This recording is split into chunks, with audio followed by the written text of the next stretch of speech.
In this video, we'll be looking at the test for some common gases. By the end, you should be able to identify the different types of gas collection, and you should be able to describe the gas tests for hydrogen, oxygen, carbon dioxide, and chlorine gas. There are various ways by which we can collect gases. We're going to be looking at three. Now, the first method is the upward delivery. This is where we collect gases that are less dense than air, for example, hydrogen gas. The first diagram to our left, this is what we call upward delivery, where the gas, because it's lighter, it's collected at the top of the tube. Now, with the middle diagram, this method is called downward delivery. This is where we collect gases that are more dense or the same density as air, for example, carbon dioxide. And finally, the gas syringe method, we use this when it is we want to collect a known volume of a gas, for example, in quantitative analysis, when we want to determine the amount of gas collected from a reaction. The main thing that you need to note is that different gases, they have different densities, and this is why we have different methods of collecting gases. Before I begin describing the gas tests, I want you to pause the video and create this table. As it is I'm doing the different gas tests, I want you to write the method for the test, the observation, and the possible sources of error. We can test for hydrogen gas using a lit splint near the top end of the container that you are collecting the gas in. For example, the top end of our test tube.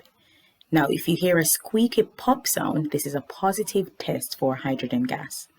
I want you to pause the video and think about possible sources of error that might occur when you're trying to collect this gas. Well, some gas may escape before it can be collected in the upturned test tube, and as a result, you might not get a positive test if all the gas has managed to escape. In this test tube, I have hydrogen gas. I'll be using a burning splint to test for the presence of the gas.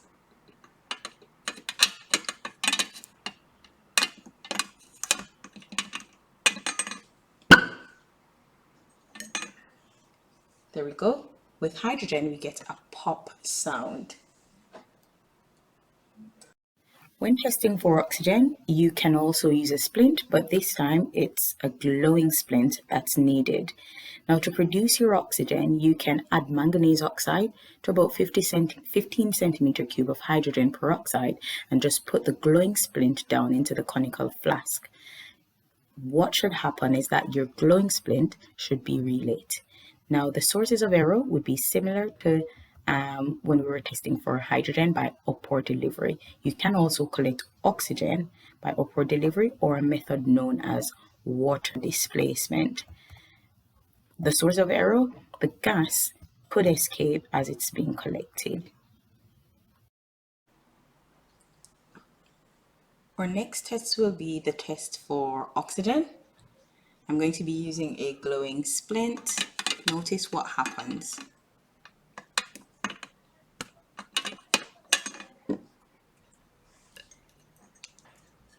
Oxygen relights the splint. Let's try this again. It's glowing, and here we go. It relights it.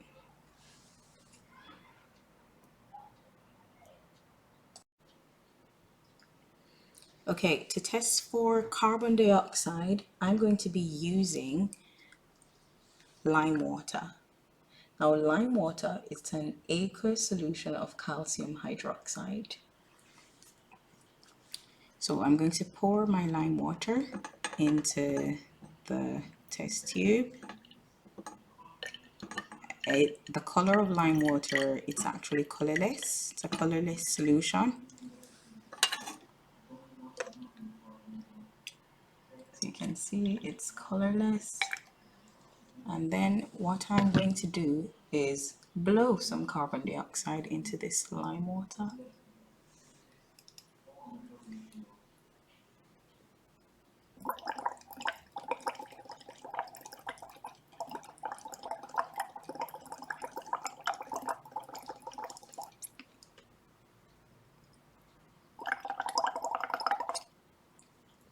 it should change to cloudy after a while. It's still quite clear.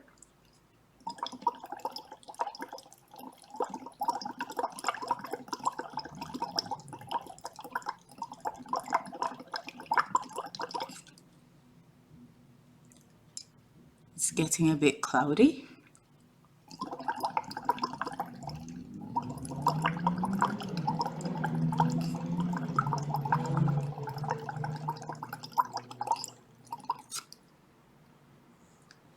And there we go. That's how we test for carbon dioxide. We use lime water, which is aqueous calcium hydroxide, and there's a color change from colorless to cloudy white.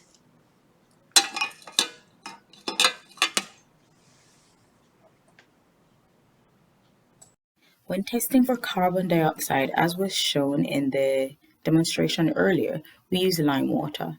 Now, an experiment that you can do to produce carbon dioxide is reacting dilute hydrochloric acid with marble chips or calcium carbonate. This will produce carbon dioxide. Now, if you notice in this diagram, the method of collection is downward delivery. Now, the lime water should change to a milky or a cloudy color. Think about a possible source of error that can occur while you're doing this test. Well, if it is the tube passing the gas from the reaction test tube to the lime water test tube, if that tube is not fully inserted into the lime water, the gas could escape and we won't get a positive test for the reaction.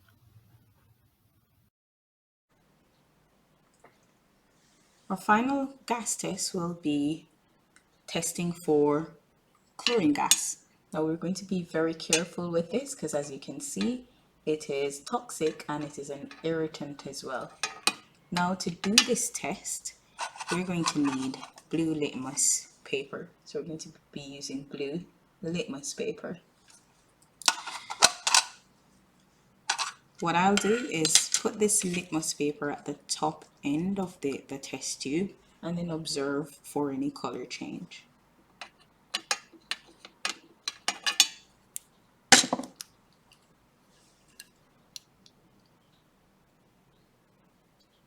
Okay, so after a while, that should change to pink and then it's bleached to a white color. Hopefully that's clear enough for the camera. Yep. So at the beginning, the litmus paper looked blue, then gradually changed to like a pinkish color, and now it's totally white.